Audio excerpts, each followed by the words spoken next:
우리는 여러분들과 함께 지금 요한계시록의 말씀을 계속해서 공부하고 있는데요. 지난 시간까지 요한계시록 14장을 마무리하면서 하나님께서 사단 마귀와의 마지막 싸움의 장면을 준비시키기 위하여 온 세상 백성에게 전해져야 할 영원한 복음, 곧 새 천사의 기별을 땅끝까지 증거하는 장면을 우리는 살펴보면서 그 새 천사의 기별이 무엇인가를 다시 한번 확인해 보았습니다. 이제 오늘 저와 여러분들은 요한계시록 15장과 16장의 말씀으로 들어갈 텐데요. 오늘 요한계시록 15장과 16장은 7 재앙의 장면이 기록되어 있습니다. 여기서 오늘 우리는 서론적으로 이 요한계시록 15장과 16장의 말씀을 들어가기에 앞서서 이 7 재앙의 시기적 배경과 이 요한계시록의 전체 구조를 좀 함께 보려고 합니다. 자, 여기 지금 화면 속에 도표로 되어 있는데요. 요한계시록은 총 1장부터 22장까지 구성되어 있죠. 처음에 1장은 요한계시록이란 어떤 책이며 누구로부터 온 계시인가에 대한 서론부의 이야기가 기록되어 있습니다. 그리고 그 다음으로는 이 역사에 관련된 내용이 기록되어 있는데 바로 요한계시록 2장과 3장에는 7 교회, 그리고 4장부터 8장 1절에는 7 인, 그리고 8장 2절부터 11장까지는 7 나팔을 통해서 7 교회, 7 인, 7 나팔을 통해서 각 시대마다의 교회와 형편과 그리고 하나님의 심판의 국면들, 이런 모습들이 기록되었음을 우리는 이미 공부했습니다. 그리고 이 요한계시록의 가장 중간 부분에는 12장부터 13장, 14장까지 우리가 지난 몇 시간을 통해서 공부했던 부분은 바로 이 선악의 마지막 싸움의 장면이 어떻게 될 것인가를 우리들에게 보여주고 있었어요. 요한계시록 12장에서는 하늘에서부터 시작된 이 선과 악의 싸움, 곧 무엇이라고 했죠? 대쟁투의 역사가 어떻게 되는지를 우리들에게 보여주면서 이 싸움의 마지막 국면이 용과 그 여자의 남은 자손의 싸움으로 이어지고 있음을 보았습니다. 그러면서 13장에서는 이제 그 용이 그 여자의 남은 자손을 공격하기 위해서 준비하고 있는 이 사단 마귀 뱀의 정체와 그의 전략을 우리가 함께 보았죠. 그리고 우리가 지난 시간에 살펴보았던 요한계시록 14장에서는 이제 이 마지막 싸움을 준비시키기 위하여 하나님께서 온 세상 백성에게 전해져야 될 영원한 복음, 곧 새 천사의 기별이 증거되고 있는 모습을 우리가 살펴보았습니다. 그러면서 요한계시록 14장은 이와 같은 하나님의 마지막 복음의 초청에 끝까지 거절한 자들이 어떻게 될 것인가, 바로 익은 곡식과 포도주의 추수의 장면을 통하여 마지막 심판이 도래하게 될 것을 우리들에게 보여주었는데, 이제 오늘 우리가 공부하게 될 요한계시록 15장과 16장은 이제 그 심판의 국면의 첫 번째 모습을 우리들에게 보여줍니다. 그래서 15장과 16장은 7 재앙이 기록되어 있고 17장부터 19장은 바벨론의 멸망, 그러면서 20장에서는 최후로 하나님께서 이 온 세상의 죄악을 어떻게 소멸하실지에 대한 이야기가 기록되어 있는 것이죠. 그러면서 요한계시록 20장의 이 죄악의 소멸이 끝나게 되면 하나님께서 마지막으로 요한계시록 21장과 22장을 통해서 새하늘과 새 땅이 창조되면서 모든 천하 만물을 다시 회복하시는 그런 장면으로 마무리되게 되는 것입니다. 그래서 요한계시록은 서론부와 역사의 부분과 그리고 이 대쟁투의 아주 핵심적인 12장, 13장, 14장의 부분, 그리고 그 다음에 이어지게 될 심판의 국면, 그리고 마지막 새하늘과 새 땅의 장면으로 구성되어 있는 것을 우리가 이 내용상으로 분류해 봤을 때 그렇게 이 요한계시록의 구조를 우리는 살펴볼 수 있습니다. 그럼 이제 저와 여러분들은 어느 부분으로 들어가게 되는가? 그렇습니다. 이제 심판의 장면으로 들어가게 됩니다.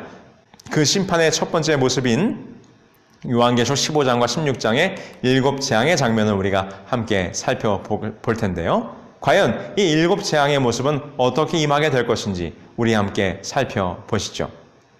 먼저 요한계시록 15장 1절은 다음과 같이 시작됩니다. 또 하늘에 크고 이상한 다른 이적을 보매 7 천사가 7 재앙을 가졌으니 곧 마지막 재앙이라 하나님의 진노가 이것으로 미치리로다 라고 하면서 요한계시록 15장은 이제 7 재앙이 이 땅에 임하게 될 것에 대한 서론 부분을 우리들에게 보여주고 있습니다. 여러분, 전쟁이란 양편의 희생이 불가피한 것입니다. 이 선악의 싸움, 대쟁투의 전쟁도 마찬가지죠. 하나님의 백성들에게는 현실적 고난과 불편과 희생이 따르게 될 것입니다. 그러나 잠시 인내하고 나면 영원한 생명과 행복이 보장되게 되는 것이죠. 그러나 악인들은 잠시의 고난은 피하고 현세적인 안전은 얻을 수 있겠으나 그 결과는 영원한 파멸이요 영원한 심판인 것을 우리는 보게 되는 것입니다. 하나님의 백성들은 세상이 주는 핍박을 받고 악인들은 하나님이 내리는 재앙을 받게 되는 것이죠. 모든 인간은 어차피 받아야 할 두 고난 중에서 하나를 선택해야 합니다. 이 세상에서 죄악 세상으로 말미암아 저 짐승으로부터 받는 핍박을 받을 것인가? 아니면 곧 머지않아 하나님께서 이 땅에 내릴 7 재앙의 고난을 받을 것인가? 오늘 이 시간에는 바로 이 7 재앙, 마지막 악인들에게 임하게 되는 하나님의 심판의 국면 7 재앙이 무엇인지를 우리가 살펴보게 될 것입니다. 여러분, 오늘 공부를 통해서 과연 오늘 우리는 어떠한 편에 서야 할지 다시 한번 곰곰이 생각해보는 이 시간이 되기를 간절히 소망하면서 시작해보도록 하시죠. 이제 요한계시록 15장 2절로 3절에 보면 이 7 재앙의 모습에 앞서서 하늘에 구원받은 자들의 모습을 다시 한번 요한은 보여주고 있습니다. 이렇게 기록하고 있죠. 또 내가 보니 불이 섞인 유리바다 같은 것이 있고 짐승과 그의 우상과 그 이름의 수를 이기고 벗어난 자들이 유리바닷가에 서서 하나님의 검은 고를 가지고 하나님의 종 모세의 노래 어린 양의 노래를 불러 이르되 라고 하면서 그 어린 양의 노래 모세의 노래가 기록되어 있습니다. 이제 하나님의 자비가 거두어질 때 이 땅에 일어나는 처참한 광경을 보여주시기에 앞서서 우리에게 영광스러운 승리의 장면을 미리 보여주심으로 당신의 백성들에게 소망을 주어 안심하게 하고 위로하게 하시기 위하여 이 하늘의 장면을 보여주고 있는 것입니다. 다시 말해서 이 마지막 시대의 하나님의 백성들이 이전의 다른 시대보다 더 많은 실제적 고난과 환난을 겪을 것이기 때문에 그분의 백성들이 장래의 영광스러운 보상을 바라보면서 이 현실의 어려움을 극복하라고 하는 하나님의 따뜻함과 자비가 담긴 배려의 메시지인 것이라고 우리는 생각해 볼 수 있는 것이죠. 그러면서 요한계시록 15장 5절 6절에서는 이 7 재앙이 내려지기 위하여 준비되는 과정이 보여주고 있는데 다음과 같이 기록하고 있지요. 또 2일 후에 내가 보니 하늘의 증거장막의 성전이 열리며 7 재앙을 가진 7 천사가 성전으로부터 나와 맑고 빛난 세마포 옷을 입고 가슴에 금띠를 띠었더라 라고 기록하고 있습니다. 여기 보니까 이 7 재앙을 가진 천사가 어디서부터 나왔는가? 증거의 장막에서부터 나왔습니다. 여기서 증거의 장막은 곧 성전과 같은 맥락으로 이해될 수 있지요. 그렇다면 여러분, 성소를 왜 증거의 장막이라고 이야기하고 있을까요? 그것은 증거판을 넣어둔 장소이기 때문입니다. 여기서 증거판은 십계명을 말하는 것이죠. 십계명을 넣어둔 법궤를 다른 말로 출애굽기 25장 22절에 보면 증거궤라고도 하고 있기 때문인 것입니다. 그래서 증거궤가 놓여있는 지성소를 증거장막이라고 말할 수 있는 것입니다. 그리고 지성소는 연중 계속 닫혀 있다가 이스라엘 백성의 죄를 심사하고 심판하는 곧 어느 절기요? 대속죄일에 대제사장이 그것을 출입하게 되는 것입니다. 사단은 역사 이래 하나님의 법에 대하여 끊임없이 도전해 왔습니다. 우리가 지난 시간까지 그 역사를 쭉 살펴보지 않았습니까? 바벨론의 역사 말입니다. 계명이 폐지되었거나 변경되었다고 주장하면서 그래서 선악의 마지막 싸움의 쟁점도 하나님의 계명, 그 하나님의 계명을 변질시킴으로 안식일이 일요일 성수사상으로 바뀌게 되었던 모습을 우리는 보았지요. 그래서 선악의 마지막 싸움의 단계와 과정을 집중적으로 담고 있는 계시록 12장과 14장의 내용이 하늘 언약궤를 통하여 흘러나온 것과 마찬가지. 이제 그 하늘 언약궤에 증거궤가 담겨있는 증거 장막에서 이 마지막 심판을 위한 7 천사들이 나오게 되는 것은 그 내용이 연결되어지고 있는 것이 분명한 것입니다. 자, 15장 6절에 보면 이렇게 그 모습을 설명하고 있어요. 그 천사들의 모습을. 7 재앙을 가진 7 천사가 성전으로부터 나와 맑고 빛난 세마포 옷을 입고 가슴에 금띠를 띠었더라 라고 기록합니다. 이 모습은 마치 제사장의 모습과도 같은데요. 이 장면은 유대인의 명절 곧 대속죄일, 욤키푸르의 의례의 마지막을 장식하는 순서를 연상하게 합니다. 레위기 16장 17절에 보면 이 증거의 장막 지성소에서 행해졌던 대속죄일의 장면을 다음과 같이 묘사하고 있는데, 그가 지성소에 속죄하러 들어가서 자기와 그 권속과 이스라엘 온 회중을 위하여 속죄하고 나오기까지는 누구든지 회막에 있지 못할 것이며 라고 기록합니다. 이것은 속죄의 봉사, 곧 대속죄일의 봉사가 진행되고 있는 모습을 우리들에게 보여주는 것으로서 1844년 곧 2300주야의 끝에 성소가 정결하게 될 것이라고 하는 그 예언에 따라 하늘 성소에서 시작된 대속죄일이 이제 거의 맞춰져 가고 있는 장면을 우리들에게 상기시켜주고 있는 것입니다. 그래서 지금 요한계시록 15장의 이 장면은 우리가 거의 이 심판의 끝에 다다르고 있음을 우리들에게 보여줘요. 그리고 마침내 이 대속죄일이 끝나게 되면 의는 그대로 의롭고 악인은 그대로 악인되면서 이 영원한 심판의 판결이 임봉되게 되는 것입니다. 그것이 바로 이 키푸르의 대속죄일의 의례 속에 담겨져 있는 의미지요. 그래서 이 대속죄일의 봉사가 맞춰질 때쯤 이 해질녘 마지막으로 드리는 이 대속죄일의 기도를 뭐라고 말하는가 하면 느일라라고 하는데, 이 느일라는 하늘 성전이 닫히는 것과 관련되어 있다고 합니다. 이 대속죄일의 봉사 욤키푸르는 열흘 동안에 있는 은혜의 기간이 완료되는 마지막 날이기 때문에 느일라가 드려지는 동안 그들은 다음과 같이 기도했다고 하는 것입니다. 우리의 생각, 우리의 운명, 그리고 우리의 심판은 봉인되었습니다 라고 그들은 마지막 기도를 드렸다고 하는 것이죠. 근데 흥미롭게도 이 느일라에서 따온 호트메누라는 말이 우리를 인치소서라는 말이에요. 이 말은 나중에 하티마 토바라고 하는 전통적인 키푸르의 인사말로 발전되었습니다. 그것은 말하자면 그들이 대속죄일의 봉사가 마지막 끝날 때 서로 어떻게 인사를 했는가, 이렇게 인사를 했는데, 당신이 잘 봉인되기를 바랍니다. 다시 말해서 당신에게 하나님의 인이 잘 쳐지게 되기를 바랍니다 라고 이렇게 인사를 했다는 것입니다. 하티마 토바. 그래서 지금 이 요한계시록 15장의 7재앙이 시작되려고 하는 준비되는 과정은 우리들에게 무엇을 상기시켜 주는가? 마지막 대속죄일의 봉사가 끝나가고 있구나. 이제 이 대속죄일의 봉사가 끝나게 될 때 의인은 그대로 의롭고 악인은 영원히 악인이 되어 그 심판이 봉인되고 마지막 하나님의 인치는 작업이 끝나는 것이구나 하는 것을 오늘 우리들에게 이 장면을 통해서 분명히 보여주고 있는 것이죠. 그러면서 인을 받은 자 외에 악인들에게 무엇이 쏟아지게 되는 것일까요? 7재앙이 쏟아지게 되는 것입니다. 자, 그러면 그 마지막 7재앙은 어떤 모습으로 임하게 될지 함께 보십시다. 요한계시록 15장 7절에 보면 이렇게 기록합니다. 네 생물 중 하나가 세세에 계신 하나님의 진노를 가득히 담은 금대접 7을 그 7 천사들에게 주니라고 기록하면서 하나님의 진노가 담긴 7 대접을 7 천사에게 나눠주는 장면으로 그 장면이 이어집니다.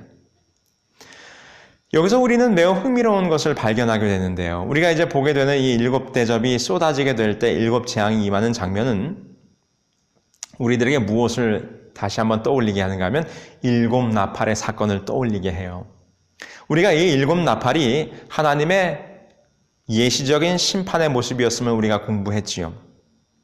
그래서 7 나팔은 이 땅에 하나님의 심판이 임하는데 그게 전 세계적으로가 아니라 3분의 1, 3분의 1이라고 하는 표현을 통해서 부분적인 심판과 재앙이 임했음을 우리는 보았습니다.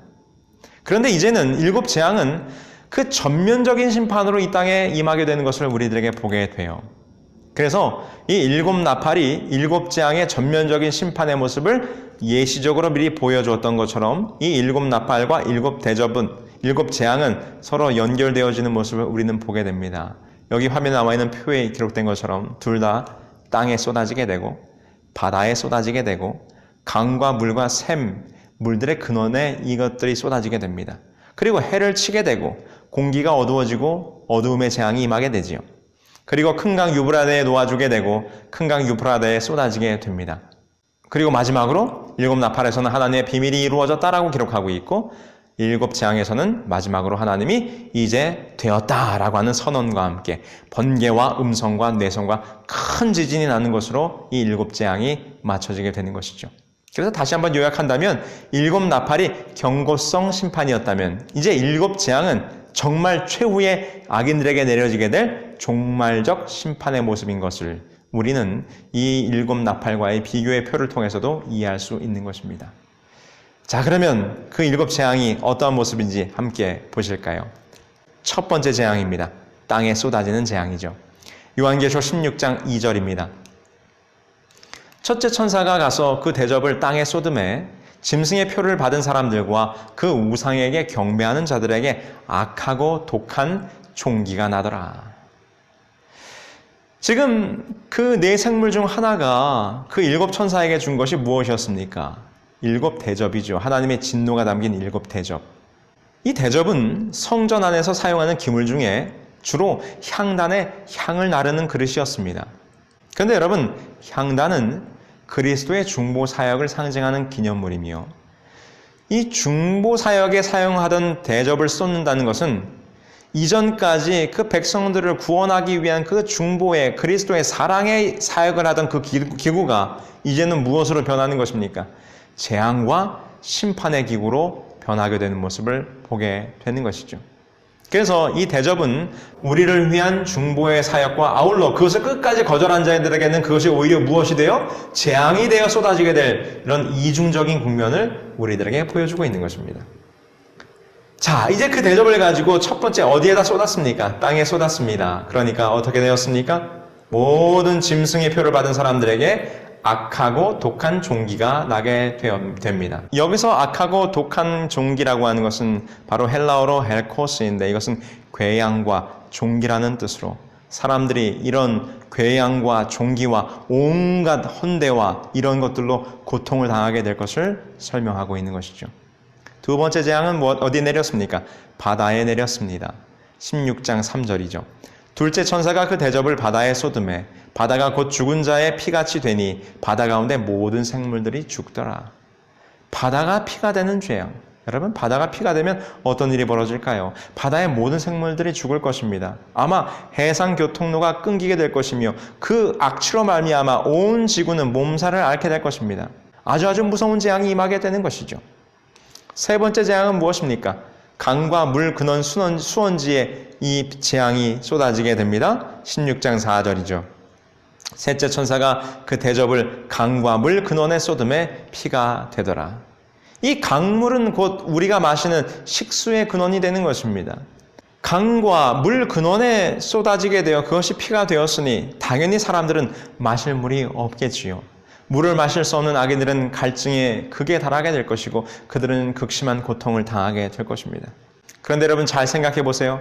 성도들과 참된 선지자들을 핍박하고 그들을 피 흘리게 했던 그 악인들이 결국은 그 피를 마시게 되는 것은 참으로 합당한 재앙이 아닐 수가 없는 것입니다. 그래서 지금 요한계시록은 이 피를 마시는 것이 매우 합당하다고 말하고 있는 것이죠. 그러면서 여기 제단이라고 하는 표현이 나오죠. 제단이 말하는 것은 매우 의인화된 표현인데 제단은 어린 양의 희생을 예표함과 동시에 예수의 이름을 위하여 순교당한 사람들을 상징하는 것입니다.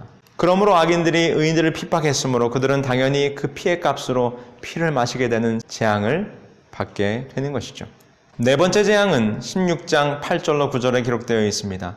넷째 천사가 그 대접을 해에 쏟음에 해가 권세를 받아 불로 사람들을 태우니 사람들이 크게 태움에 태워진지라. 이 재앙들을 행하는 권세를 가지신 하나님의 이름을 비방하며 또 회개하지 아니하고 주께 영광을 돌리지 아니하더라. 여기 보니까 이제 네 번째로 그 대접을 태양에게 쏟으니까 태양이 뜨거워져서 사람들을 불태우게 되는 장면이 예언되어 있습니다. 사람들은 창조주 하나님을 찬양하고 예배하는 대신에 그 오랜 인간의 역사를 통하여 볼 때 누구를 경배했습니까? 태양을 경배하고 태양을 신으로 섬겨왔습니다. 그와 같은 어리석은 일을 해온 것이죠. 그리고 심지어는 하나님을 예배하도록 만들어진 안식일도 태양을 숭배하는 일요일, 썬데이로 바꾸는 일을 범하지 않았습니까? 그렇게 그들이 우상으로 섬기던 태양이 오히려 이제 무엇이 되는 것입니까? 화근이 돼서 그 태양의 뜨거움으로 말미암아 그 악인들이 오히려 고통을 당하게 되는 것은 그들의 하나님을 대적하고 태양신을 숭배하며 태양의 날에 경배했던 그들의 죄를 심판하시는 당연한 장면이 되는 것입니다. 다섯 번째 재앙은 요한계시록 16장 10절로 11절에 기록되어 있습니다. 또 다섯째 천사가 그 대접을 짐승의 왕자에 쏟으니 그 나라가 곧 어두워지며 사람들이 아파서 자기 혀를 깨물더라, 이렇게 기록하지요. 여기 보니까 짐승의 왕좌, 짐승의 보좌에 그 재앙이 뿌려지게 됩니다. 넷째 재앙까지는 이 재앙의 대접이 언제나 땅이나 바다, 강물이나 해 등 천연계에 부어졌는데, 그런데 다섯 번째 재앙에서는 그 대상이 갑자기 짐승의 보좌로 바뀝니다. 그동안에는 짐승의 권위에 굴복하여 짐승의 표를 받은 자들에게 부어지는 재앙이었다면, 그러나 이제는 그 재앙을 이르러 오게 한 장본인 곧 짐승의 보좌에 아주 직접적으로 이 재앙이 뿌려지게 되는 모습을 우리는 보게 되는 것이죠. 이 짐승이 많은 사람들을 현혹하여 어떻게 했습니까? 진리를 왜곡하고 변질시킴으로 사람들을 영적 암흑으로 이끌어갔던 역사를 우리는 보았습니다. 그런데 이제 하나님께서 이 재앙을 그 짐승의 보좌에 내리게 되자 지금까지 많은 백성들을 흑암의 세력으로 이끌었던 그 짐승의 보좌가 어떻게 되었습니까? 오히려 흑암의 재앙을 당하게 되는 것입니다. 하나님께서 그들이 행했던 죄의 값에 상응하는 재앙을 그들에게 내리는 모습을 우리는 똑똑히 보고 있는 것입니다. 그러면서 여섯 번째 재앙이 임하게 되는데 다음과 같이 기록합니다. 요한계시록 16장 12절이죠. 또 여섯째 천사가 그 대접을 큰 강 유브라데에 쏟음에 강물이 말라서 동방에서 오는 왕들의 길이 예비되었더라 라고 기록합니다. 여기서 매우 흥미로운 장면을 우리들에게 보여주고 있는데요. 여기 보니까 여섯 번째 대접을 쏟으니까 그 큰 강 유브라데가 어떻게 되었다라고 기록합니까? 그 물이 말라버렸다라고 기록합니다. 여러분, 이 유브라데 강은 성경에서는 굉장히 역사가 오래된 강이죠. 에덴 동산으로부터 이 유브라데 강이 기원되었기 때문입니다. 이 강은 창조 시에는 에덴에서 발원된 강이지만 인간이 타락한 이후에는 계속해서 바벨론과 관련된 강으로서 성경에 기록되어 있어요. 그리고 실제 위치적으로도 이 유프라테스 강은 바벨론 제국에 속해 있기도 했습니다. 요한계시록 17장 2절에서는 바벨론이 많은 물 위에 앉아있는 음녀로 묘사되고 있는데, 여기서 물은 많은 사람들, 무리들을 상징하는 것으로 우리는 예언을 통해서 살펴보았습니다. 그런데 여기 보니까 여섯 번째 재앙의 대접을 유프라테에 쏟으니 어떻게 되었더라고요? 유프라테의 강물이 말랐다고 하는 것입니다. 그 말은 무엇일까요? 그렇습니다. 영적 바벨론과 그 관련된 모든 국가와 그를 따르던 모든 세력들, 모든 백성들이 붕괴되어 완전히 없어지게 될 것을 예표하고 있는 것이죠.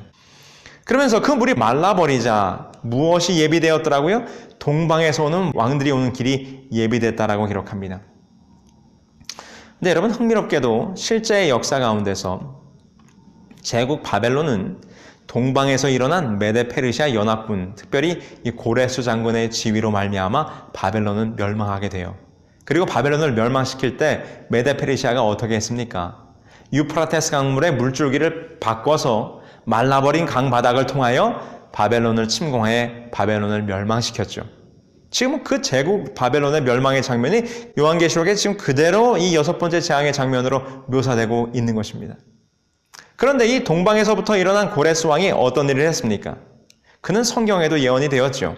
그는 후에 포로로 잡혀갔던 유대인들을 해방시켰고 예루살렘을 재건하라는 명령도 내렸습니다. 그리고 또한 이 고레스라고 하는 이름 가운데 레스는 태양이라는 뜻을 가지고 있어요.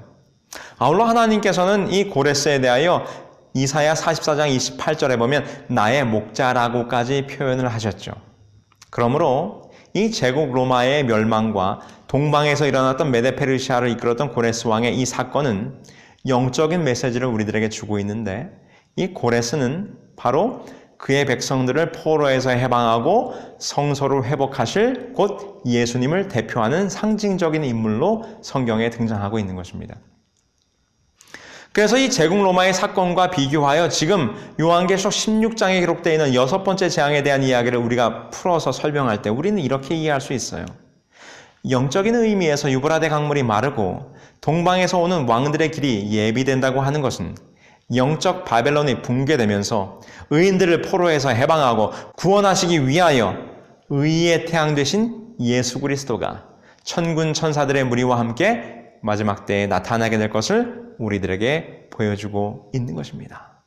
이제 바로 이 6번째 재앙이 내려지게 될 때 예수님의 재림이 임박했음을 우리는 분명히 보게 되고 분명히 깨달아야 하는 것을 우리는 이 6번째 재앙의 사건을 통해서 깨닫게 되는 것이죠. 그러면서 이 6번째 재앙의 장면까지 본 요한은 매우 흥미로운 장면을 더 보게 돼요. 요한계시록 16장 13절로 16절의 모습인데요. 이렇게 기록하고 있죠. 또 내가 보매 개구리 같은 새 더러운 영이 용의 입과 짐승의 입과 거짓 선지자의 입에서 나오니 그들은 신의 영이라 이적을 행하여 온 천하 왕들에게 가서 하나님 곧 전능하신 이의 큰 날에 있을 전쟁을 위하여 그들을 모으더라. 보라, 내가 도둑같이 오리니 누구든지 깨어 자기 옷을 지켜 벌거벗고 다니지 아니하며 자기의 부끄러움을 보이지 아니하는 자는 복이 있도다. 새 영이 히브리어로 아마겟돈이라 하는 곳으로 왕들을 모으더라 라고 기록하고 있습니다. 여기 보면 요한이 6번째 재앙까지의 장면을 본 다음에 이제 동방에서부터 오는 왕이 오는 길이 예비되었어요. 이것은 곧 누구의 임재를 예표하는 것입니까?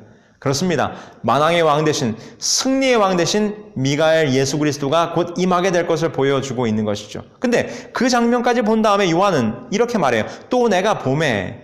이 또 내가 보매라고 하는 말은 요한계시록에서 요한이 어떤 특별한 장면으로 내용이 바뀔 때 이 말을 늘 사용했어요. 그러므로 이 장면은 지금 이 6번째 재앙과 마지막으로 임하게 될 7번째 재앙 사이에 일어나게 될 사건임을 요한은 우리들에게 보여주는 것이죠. 자, 근데 여기 보니까 어떤 일이 벌어집니까? 개구리같이 더러운 새 영이 모인다 그랬어요. 이 문장의 의미상으로 봐서 이 개구리같이 어떤 영이요? 새 더러운 영. 이것은 사람들의 불쾌하고 혐오스럽게 여기는 개구리란 표현으로 우리는 이해할 수 있을 것입니다. 그래서 이것은 하나님께서 또한 매우 불쾌히 여기시는 어떤 세력들이 모이게 될 것을 우리들에게 보여주고 있는 것이죠. 이 개구리 같은 더러운 새 영에 대해서 말하면서 그것들이 어떻게 해요? 용의 입과 짐승의 입과 거짓 선지자의 입을 통해서 나온다라고 말해요. 용은 누굽니까? 당연히 사단을 상징하는 것이고 짐승은 누구였습니까? 교황권을 상징했죠. 그렇다면 거짓 선지자는 무엇입니까? 그렇습니다. 요한계시록 13장을 우리가 공부할 때 하늘에서 불을 내리기까지 하여 많은 사람들을 미혹하게 할 거짓 능력, 신을 내리게 하는 강신술, 아울러 하나님의 말씀을 변질케 하는 거짓 선지나 거짓 그리스도가 땅에 나타날 것을 이야기하는데 그와 같은 세력임을 오늘 우리는 보게 되는 것이죠. 이 더러운 새 영이 모여서 동방으로부터 오는 왕을 대적하기 위한 최후의 싸움을 준비합니다. 많은 왕들을 어디로 모으더라? 아마겟돈으로 모으더라. 아마겟돈은 산들이라고 하는 의미를 가지고 있는 하르라는 말과 지명의 이름인 무기또라는 말이 합성된 말입니다. 그러므로 이 아마겟돈이란 말은 무기또의 산들이다라는 그런 뜻을 가지고 있죠. 왜 예루살렘 북방에 위치한 무기또라는 이름이 여기에 등장하는 것일까? 역사 이래로 이 무기또는 그 지역에서 일어나는 수많은 전쟁에서 가장 중요한 요충지 역할을 해왔어요. 기드온이 미디안을 쳐부준 곳이 이 무기또고 사울 왕과 그의 아들이 전사한 곳이기도 하고 그리고 요시야 왕이 이집트의 느고 왕과 함께 싸웠던 곳이 여기이기도 합니다. 아울러 우리가 역사를 보게 될 때 여기 나와 있는 수많은 전쟁의 역사처럼 이 무기또에서는 정말 수많은 인간들의 전쟁이 이 무기또에서 있어 왔습니다. 그러므로 여러분 이 무기또는 정말 인간들의 싸움의 전쟁의 역사를 그대로 간직한 장소라고 볼 수 있는 것이죠. 그러면서 이 무기또라고 하는 것이 이 아마겟돈이라는 말을 통해서 우리들에게 다시 한번 등장하는 것은 영적 싸움의 최후의 전투도 어디에서 벌어질 것인가? 이 무기또, 이 아마겟돈에서 벌어질 것을 오늘 우리들에게 보여주고 있습니다. 그렇다면 이 아마겟돈 전쟁의 성격은 어떤 것일까요? 실제적으로 벌어질 어떤 세계 3차 대전과 같은 그런 것일까요? 아닙니다. 우리는 영적으로 이것을 이해해야지요. 세상 역사의 마지막 영적 전쟁으로 일어나게 될 것을 오늘 우리들에게 보여줍니다. 이것은 하나님의 곧 전능하신 이의 큰 날에 벌어지게 될 것이죠. 큰 강 유브라데스는 인간을 의미하는 상징적인 표현이며 이 강이 마른다는 것은 영적 바벨론을 유지시키고 지지해온 지상의 세력들이 붕괴될 것을 의미합니다. 그리고는 동방에서부터 오는 왕의 길이 예비되었을 때 이 동방에서부터 오는 왕 곧 예수 그리스도를 마지막으로 대적하기 위한 영적 싸움이 준비될 텐데 개구리같이 더러운 새 영들이 모여서 하나님을 대적하기 위한 큰 영적 싸움을 일으키게 될 것을 예언하고 있는 것입니다. 이 새 더러운 영은 성격에 있어서는 종교적이지만 이들을 연합시키는 것은 정치, 군사, 경제의 힘들이 연합하게 될 것을 우리는 예측할 수 있어요. 우리가 이미 요한계시록 13장을 통해서 공부할 때 공부한 내용들이죠. 그러면서 이 마지막 아마겟돈의 전쟁은 6째 재앙 때에 이루어집니다. 그런데 드디어 7째 재앙이 내려지게 될 때 그리스도와 하늘의 군사들이 개입되면서 마지막 이 악의 세력들을 영원히 무찌르며 이 최후의 마지막 대쟁투는 동방에서 오는 왕 예수 그리스도의 승리로 끝나게 될 것을 우리는 이 예언을 통해서 확인해 보게 되는 것입니다. 자, 그러면 이 선과 악의 싸움의 양상을 다음과 같이 우리는 좀 정리해 볼 수 있을 것입니다. 여기 화면에 나와 있는 도표를 통해서 여러분 한번 일목요연하게 살펴보시죠. 하나님을 따르는 하나님의 백성들이 있고 사단과 세상의 나라들이 있습니다. 하나님의 백성들을 이끄는 주체는 누구신가? 아버지와 아들과 성령의 거룩한 성삼위 하나님이시라면 사단과 세상의 나라들을 이끄는 세력은 누군가? 용과 짐승과 거짓 선지자들의 악의 삼중 세력임을 우리는 보게 되는 것이죠. 하나님께서는 새 천사의 기별을 땅에 보내시면서 이 더럽고 추잡한 새 영들을 대적하기 위한 전략을 세우셨습니다. 그러자 사단과 거짓 선지자들은 이 새 영들을 연합시켜서 많은 백성들을 어디에서 모으고 아마겟돈으로 모으며 최후의 싸움을 준비하고 있는 모습을 보게 되는 것이죠. 이 두 부류는 각각 표식이 있는데 하나님의 백성들은 하나님의 인을 받은 백성이고 사단과 세상의 나라들은 짐승의 표를 받은 백성들이 될 것입니다. 그들이 각각 어떤 능력을 행할 것인가? 마지막 때에 하나님의 백성들이 늦은 비 성령의 역사가 일어나 큰 권능을 나타낼 것입니다. 그러면 사단의 무리들은 거짓 강신술들을 통하여 악령들의 활동이 현저하고 초자연적인 현상을 통하여 사람들을 미혹하게 하려고 또한 활동하게 될 것입니다. 이 두 부류의 품성은 서로 다 다른데 하나님의 백성들은 하나님의 품성으로 변화되어 갈 것이고 짐승을 따르는 자들은 짐승의 우상과 그 성질을 그대로 따르게 될 것입니다.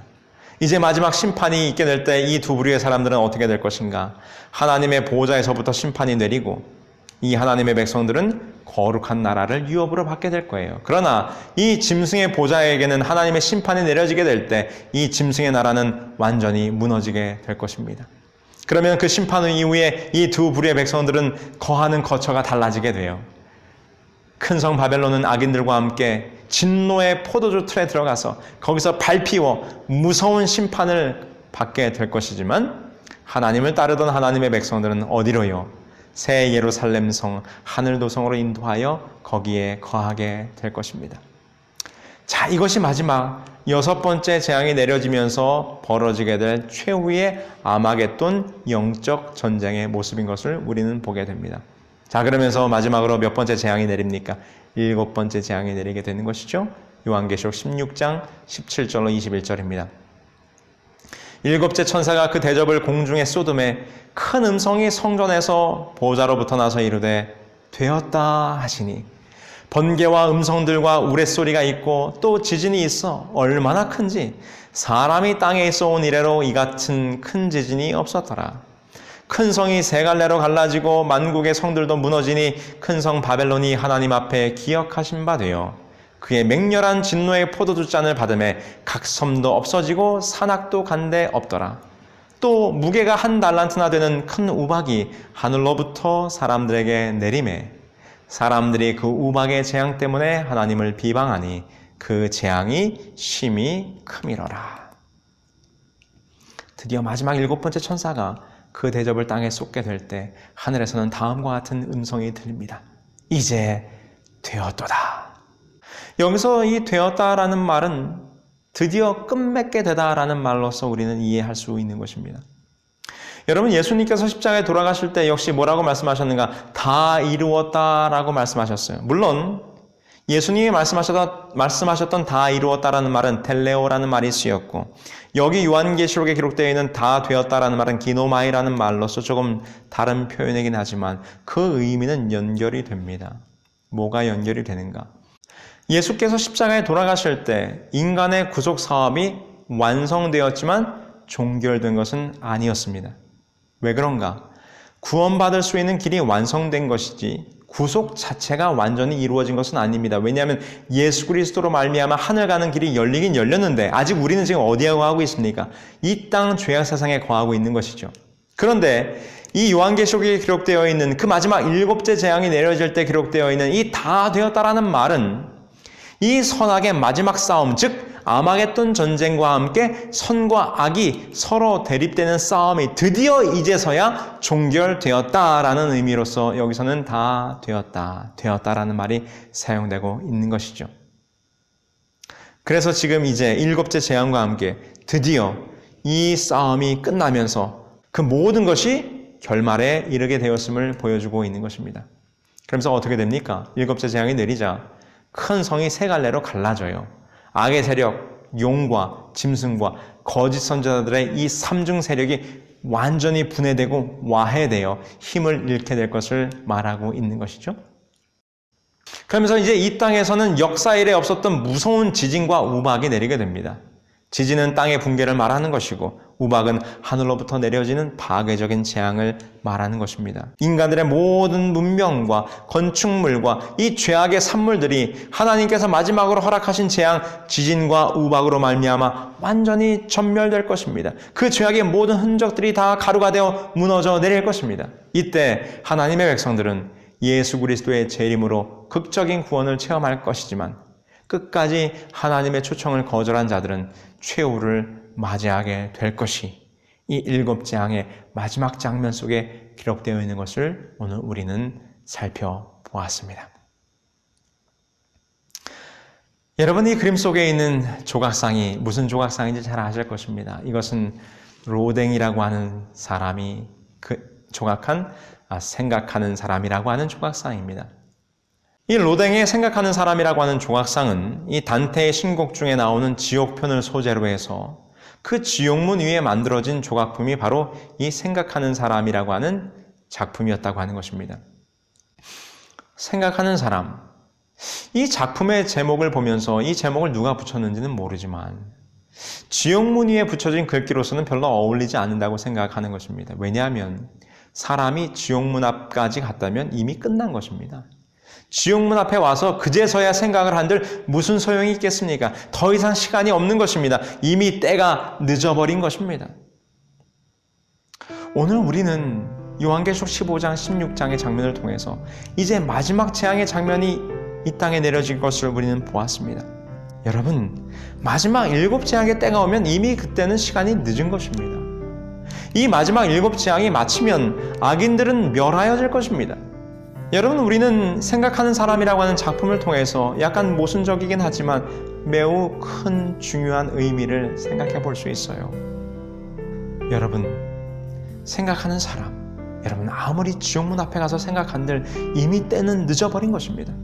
만약에 저와 여러분들이 이 로댕에 생각하는 사람처럼 우리 나 자신에 대해서 깊이 생각해 보려면 그때 가서 생각할 것이 아니라 바로 오늘 지금 당장 나의 믿음이 올바로 진리 가운데 서 있는가, 믿음의 반석 가운데 서 있는가, 오늘 깊이 우리는 나 자신을 돌아보며 생각해 봐야 한다는 것입니다. 때가 이르러 마지막 순간 7재앙이 내려지는 그때가 되면 우리는 그러할 여유가 없을 것입니다. 왜냐하면 이미 그때는 하늘의 대속죄일이 끝나고 이미 봉인되어 악인은 그대로 악하고 의는 그대로 의로운 상태이기 때문에 더 이상 회개의 경험이 그때는 없을 것이기 때문인 것입니다.